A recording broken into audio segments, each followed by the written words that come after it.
La salle des actes de la mairie de Douala-4e à Bonabéry a servi de cadre à un échange citoyen entre les jeunes de cet arrondissement et l'exécutif communal.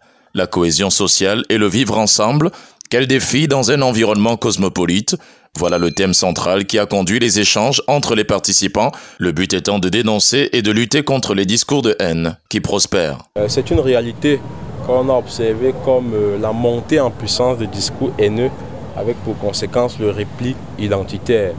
Et donc nous, commune de Douala-4e, assez cosmopolite, très cosmopolite d'ailleurs, qui accueillons aussi des populations du Nozo et qui avons ici toutes les communautés, que ce soit du centre, du sud, du nord, de l'ouest et de l'est ici. C'est pour vous dire au point de vue politique ce qui est fait pour maintenir la cohésion et le vivre ensemble, pour que les communautés ne se superposent plus mais qu'il y ait un brassage avec ces communautés-là. Pendant ces moments de redevabilité initiés par l'ONG Un Monde à Venir, les jeunes, leaders associatifs, animateurs sociaux indépendants et acteurs de la société civile, issus des couches diverses de la commune, ont dressé leurs différentes préoccupations à la tutelle. Moi, je suis venu avec une préoccupation de la jeunesse, à savoir la prise de la drogue, des stupéfiants par les jeunes et la prostitution qui est galopante. Parce que l'arrivée des ressortissants du nord-ouest, je ne les accuse pas, mais font qu'aujourd'hui il y a beaucoup plus de prostitution observée et des jeunes qui n'ont pas de métier, qui se livrent facilement à un gagne-pain facile. Et voilà, la drogue est parfois la voie la plus indiquée pour eux. Il est question à travers ces échanges citoyens dans les communes de lutter contre des maux qui mettent à mal le vivre ensemble et la cohésion sociale dans notre environnement et de poser les fondements durables d'un brassage fructueux et favorable au développement. Depuis un certain nombre d'années, nous avons fait une enquête pour questionner effectivement la question du vivre ensemble et de la cohésion sociale à Douala principalement, parce que nous savons que Douala est une ville cosmopolite qui regroupe des gens qui viennent un peu de partout.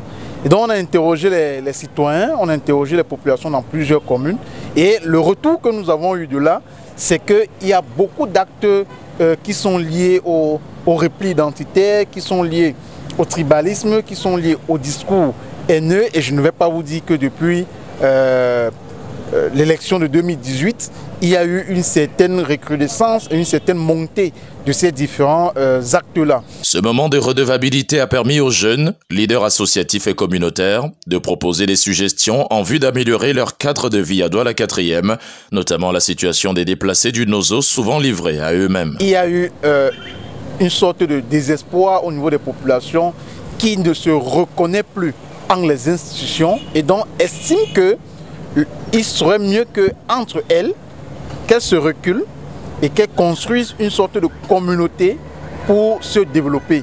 Ce que nous observons aujourd'hui, qu'il y a de plus en plus des associations à base communautaire, il y a de plus en plus les regroupements à base communautaire parce que les gens ont estimé qu'ils ne peuvent plus faire confiance aux institutions qui sont la mairie et autres pour apporter des réponses concrètes à leurs besoins.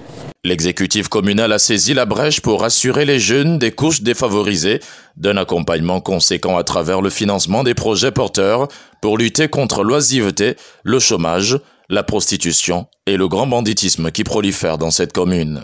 Vous avez vu, je vous ai présenté un peu notre commune avec 10 villages et 9 quartiers, dont 5 quartiers populeux. Mambanda, Ngwele, Ndobo, Minkwele et Grand Toa. Dans ces quartiers populeux résident à 95% des allogènes, c'est-à-dire des communautés venues d'autres régions. Et l'essentiel du budget de la commune d'arrondissement pour les projets vont dans ces quartiers-là. Même quand nous recevons des bips ou disons des cartons venant des autres ministères, nous essayons d'orienter ça toujours vers ces zones-là pour qu'ils ne se sentent pas exclus.